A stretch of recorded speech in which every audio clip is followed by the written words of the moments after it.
Well, everybody loves audience participation, right? Okay. All right. So let's see. This doesn't have to be yours. Now, I'm just curious, who is passionate about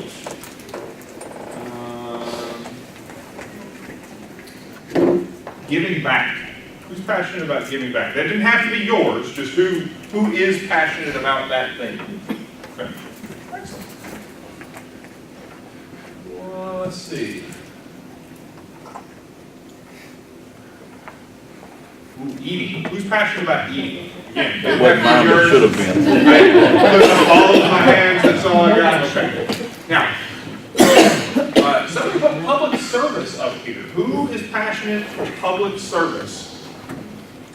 I'm just as excited about that as I am about eating, but not, maybe. So, if you look about this, okay, and the title of this session is Passion of Innovation. I just want you to kind of think about this, and I wanted to kind of prime the pump a little bit. What are you passionate about? So, my name is Jason Siwula, and thank you for investing the time to come in here and listen to me talk at you for the next little bit. Well, kind of a collaborative environment, so I'll give you opportunity to give feedback, and feel free to stop me if you have any questions or comments. And, I am KYTC's Assistant State Highway Engineer for Innovation, and we're going to talk today just a little bit about innovation and my passion for it and where that leads me on a daily basis. So, this is the Transportation Cabinet's mission, and anytime that I'm giving a presentation, I almost always start with this, whether it's this slide or one of the previous iterations of it, because I'm pretty passionate about starting with why. And when you look at this, the why for our mission is to help people, to improve quality of life in Kentucky, to deliver economic opportunity. The what is pretty simple. What are we doing? Delivering transportation. We want to provide a transportation system. And then what kind do we aspire to? Safe, efficient, environmentally sound, fiscally responsible. All of those things come together for us to deliver improvements, to deliver better quality of life to the people that we serve. Just want to ask real quick, who are our customers? Whether you work here or anywhere else that you are a KYTC partner. Who are our customers? Citizens. Everybody. Public. Everybody. Sorry, man. Who isn't our customer? Who isn't our customer? Oh, I like that. What about the people in this room? Are the people in this room your customer? Okay. Internal customers? Businesses? So when you think about it, the people that you speak to every day, no matter who they are, it's very unlikely that they're not your customer in some form or fashion. Okay? I want to frame that up and think about it just a little bit. So, now, who thinks of government as innovative, as a general just point of emphasis?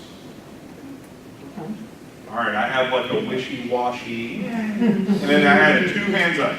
Okay, everybody familiar with NASA?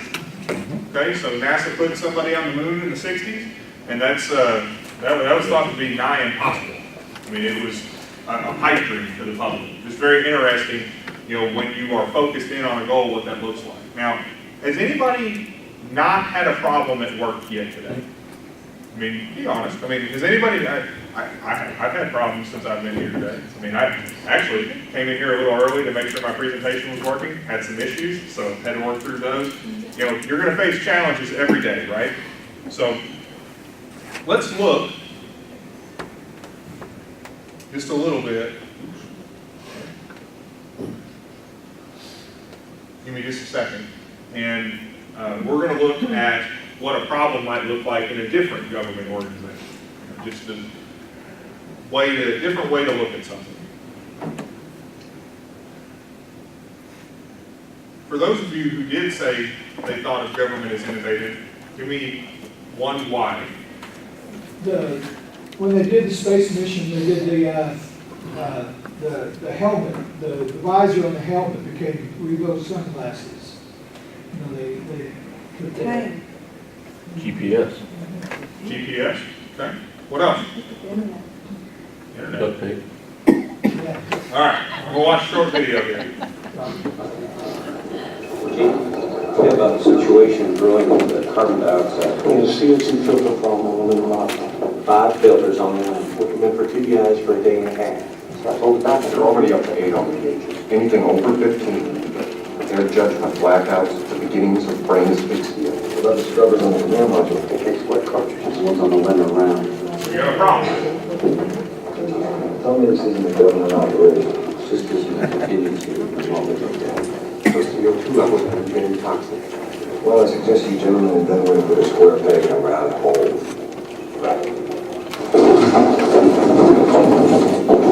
Okay, people, listen up. People upstairs handed us this one, and we gotta come through. We gotta find a way to make this fit into the hole for this. Using nothing but that. Let's get it organized. Okay, let's throw the filter. Let me get some coffee going too. Has anybody ever had that problem? Has anybody's job ever felt like that? You know, the people upstairs told me I have to do this, and I'm supposed to do this thing over here, but all I've got is that. Has anybody ever felt that way? I haven't. Okay. Everybody's ready for lunch. Okay. Now, let's talk a little bit about what is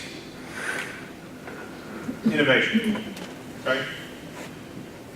A lot of people think that innovation is like a single activity or a single group of activities. You know, innovation is anything that helps us change, move, grow. There are things that are innovative here that aren't innovative other places. There are things that we do that are common to us that will be very innovative somewhere else, right? So innovation a lot of times depends on where you start from. Where are you today? And if you've heard me speak on this before, I say that I try to consider my position not like a funnel, but more like a sprinkler. This author here chose to talk about it as like a wave, right? And so you take a small wave and you add it to another wave and you add it to another wave, and all of a sudden you've got something, right? Now, when I say that I don't consider innovation like a funnel, I can't do all the cabinet's innovation. Who is really going to get out there and do innovation for the public? Who's going to do that? County crews. County crews. Who else? District. District. Section engineer. The answer is everybody has the opportunity to be innovative. And so when you look at it, how many folks in here have an iPhone? Any iDevice? iPad, phone, anybody in your family? Okay. So how many have more than one with you right now? I have this one, and I got this one, and this one, and so I got, I'm sorry, this one, I have lots of iDevices. You think about innovation and how those things tie together, what that means, how it works. Who has had the same job for more than 5 years? Okay? Okay. So, of those folks, who uses the exact same tools or the exact same process to do that job today than they did when they started? Okay? I'm getting ideas for where I'm coming to talk to folks about innovation. Remember, everything's an opportunity. So, when you think about it, you look at tablets and smartphones and computers. Generationally, we had a time at KYTC where there were like 2 computers in the entire cabinet. There was a time before that, obviously, that there were none. Cabinet's been going strong, in one form or another since 1914. So, think about that. Lots of those types of things. Now, has the computer changed the way we do business? Was it an innovation in its time? But it's not now, right? Computer's old news now, right? You're out there doing stuff mobile now. Maybe it's your laptop, or maybe it's your iPad, or maybe it's your phone. By the way, thank you very much for all of your help doing that stuff for us. Glad to do it.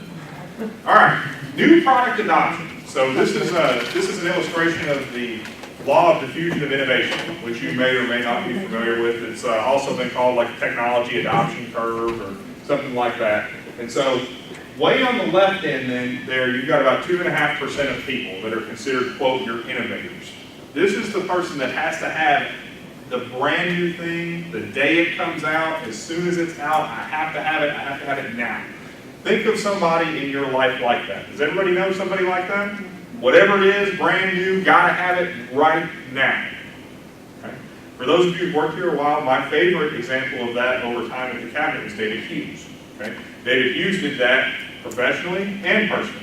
You know, he was the one standing in line 6 hours for the iPhone. He was the one, as soon as the hybrid vehicles came out, had one right away. You know, he just loves new stuff. Okay? And so there's bumps and bruises that go along with being constantly on the front edge, right? So then you have your next group here are early adopters, okay? And these are the folks that maybe they don't have to be in line that first day, but maybe next week they'll get an iPhone. You know, they want it, but not bad enough to be like, just, I gotta have it like this second. And then there's this thing called the chasm. And interestingly enough, the chasm is only about 2.5%, 3%, 4% of people between what you need for early adoption and for something to actually become real and to be, kind of in the mass market, okay? And so social media helps kind of break the chasm today. You can tell this is a little dated because the reference here in the early majority is, I heard Ashton Kutcher has one, okay? So that could be Meghan Markle today, or that could be Taylor Swift, depending on how old your kids are, or your personal music listening preferences. Next, I found it at Sam's Club. Okay, so by the time it makes it to Sam's Club, that's something that is out there and people are buying it a lot. Okay, because has anybody ever bought like $84 at a time at Sam's Club? When they're selling it to you, it's because there's a lot of it being sold. That's their business model. And then, what about here? What about at the end of the innovation cycle? So who knows somebody that still has a flip phone? Okay, I do. And there's lots of reasons to be that on a certain innovation or whatever. But when you look at it, this is how kind of new things happen and new things come. Why do you look at it like this? The reason is because our organization works exactly the same way. We have the ability to try something new, and then we're going to have somebody that's going to be out there constantly looking. We actually have one of those people in this room like right now, and I'm not going to out them, but thank you, you know who you are, who's always out there looking for a better way to do something, right? And then they're going to bring it, and they're going to show it to somebody to try and get other people to be looking at it too, to do early adoption, to make things better. Why do we do that? We do that for our customer, right? And again, customer could be internal, external, public, business, whomever. Now, from that standpoint, let's think about it. Who in here has ever tried to do something new? Okay. Who has tried to do something new at work? Feel fully supported to do that? No? Okay. So, do we really support innovation? What does that look like? So, anybody knows that most good corporate wisdom comes from Dilbert. And so if you look at this, there's lots of buzzwords in the first frame. And, really need overarching strategy to stimulate our innovation. It's really great. So Dilbert says in the middle, where a lot of us have been before, right? Or you could quit stifling the innovation we already have. You could do that. And then the pointy haired boss says, that's dumb. Why would I want to let you innovate? And so, has anybody ever felt like that? To be honest, that's okay. Things change over time. And we're trying to help develop a culture where innovation is okay, where innovation is encouraged, where it's okay to try things. Now, innovation is about culture, okay? And we talked about culture in the first session this morning. I'm sure that in your breakout session that you probably touched on some cultural items. And these are some quotes from people, Steve Jobs, Albert Einstein. I'm not going to read to you, but I will say that some folks that aren't up here, anybody know who Jeff Bezos is? Okay. What is Jeff Bezos famous for? The owner of Amazon. Okay. 2 weeks ago, on a Thursday, I read an article that said, or on a Friday, I'm sorry, I read an article that said, yesterday, Jeff Bezos made $12 billion. That's pretty impressive. He didn't sell anything. You know, it's just, his companies performed well that day, and so it takes money to make money. You ever heard that? Well, one of the things that sets Jeff apart from a lot of other folks in the business sector is that if you look at the way that Amazon does business, it has nothing to do with the product. It's all about the customer.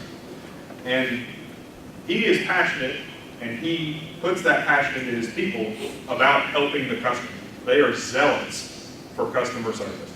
They want people to be satisfied being Amazon customers. Anybody in here know anybody that works at Amazon, have family that works there or anything?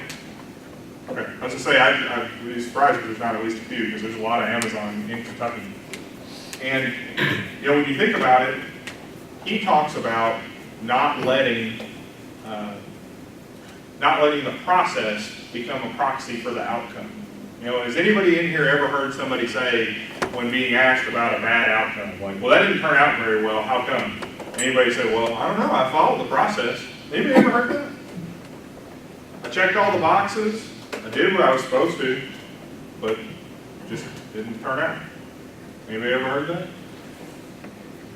When you become passionate about customer service, it's about doing the job and completing and worrying about the outcome, as opposed to, did I touch all the bases? Did I check all the boxes?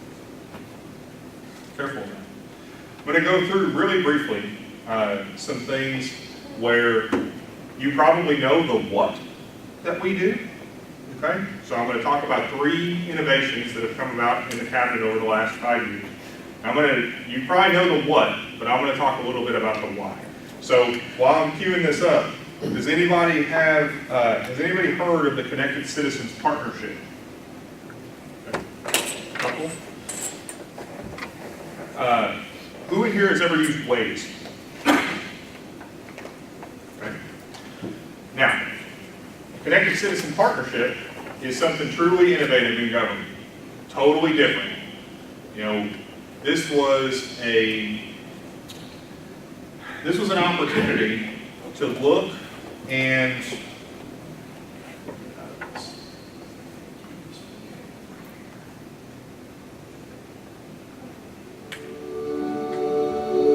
an opportunity to help people differently. When Waze first launched, its core was about outsmarting traffic together. CCP is the next natural evolution of Waze. Now we're really talking about saving time for millions of people.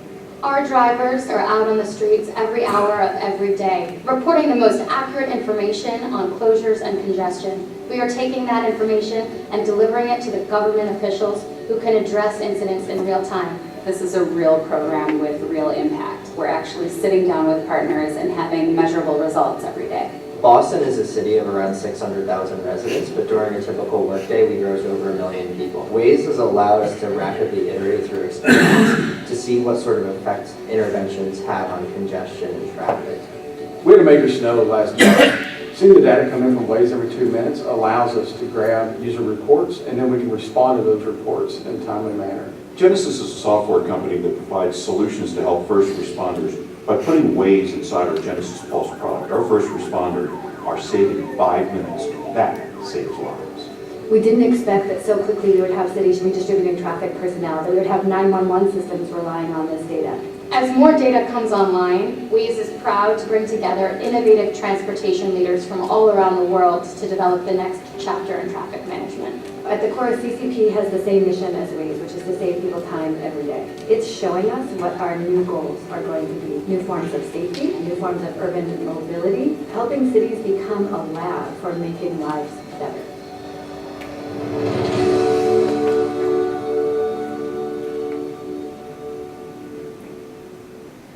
Now, I want to ask real quick before I move on, has anybody ever traveled anywhere else in the United States and been thought of, because you're from Kentucky, as being kind of backward? Just out of curiosity. Okay. And has anybody in here ever heard someone say, or maybe even said themselves, well, thank goodness for Alabama, or thank goodness for Mississippi? Anybody ever heard that? Okay. And, you know, realistically, when you look at what we're doing, we were a worldwide leader in that. We were one of the first 10 Connected Citizens partners, okay? And a lot of that is thanks to Chris Lambert, and actually Nancy Albright had a part in that.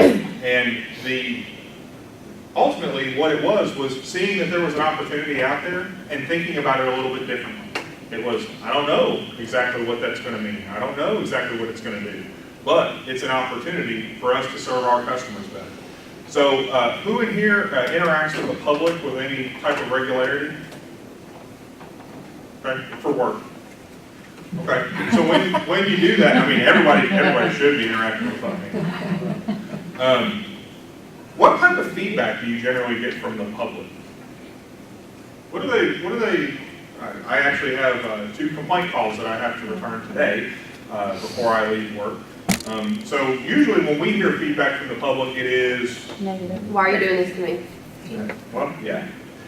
So when you look at it, this is a great way for us to interact with our partners and to get feedback from them that, hey, a lot of them don't even realize that this is something that helps us do our work, but it's something where we gather a lot of feedback from a lot of folks at once.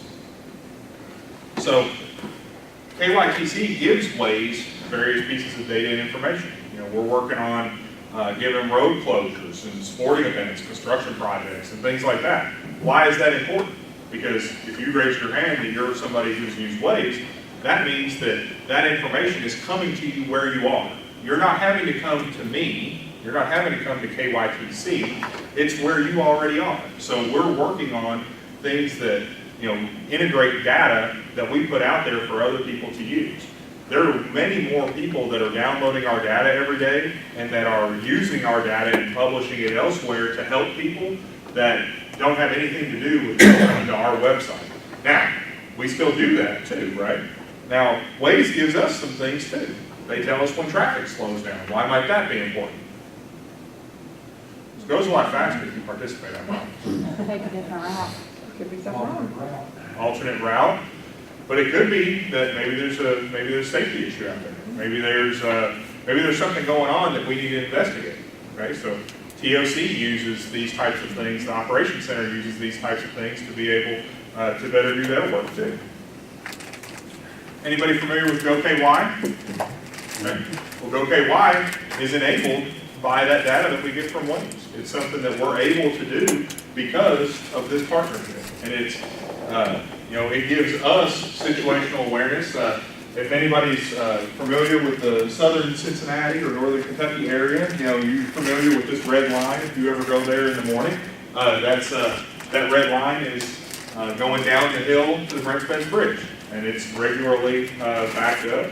There's some challenges there, and we're able to communicate about whether or not that's regular recurring congestion or if there's something out there that we need to address. That's important to our customers. Anybody in here own a drone?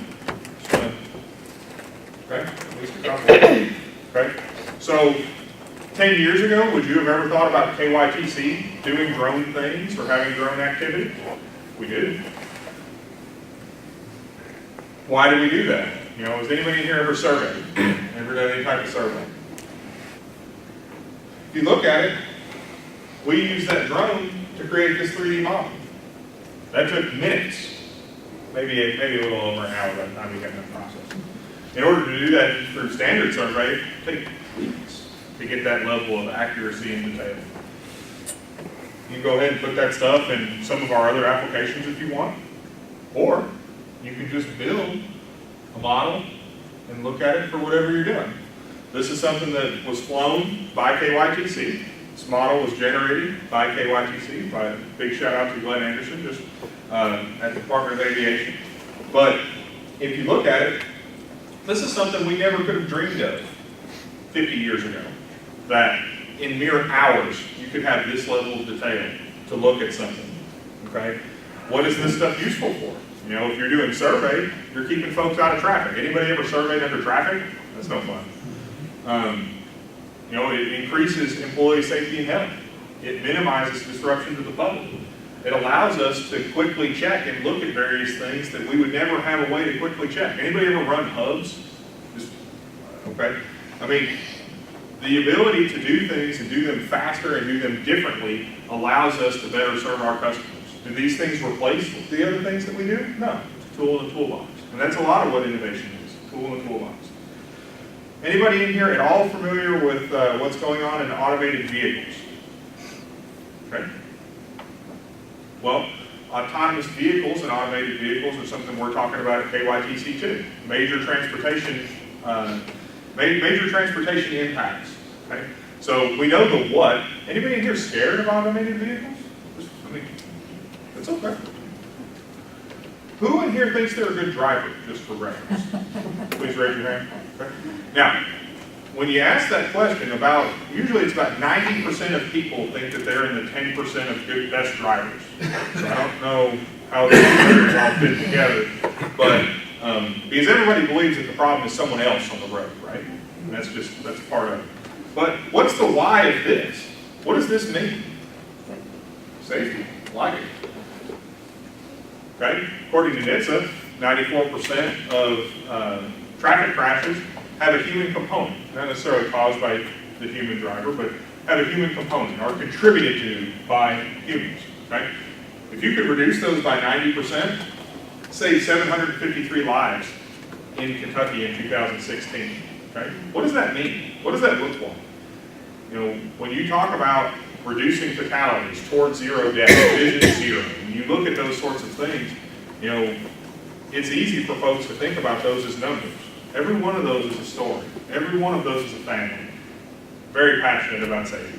This is something that, along the horizon, during our lifetime, we might solve traffic fatalities. That might be something that is no longer a challenge.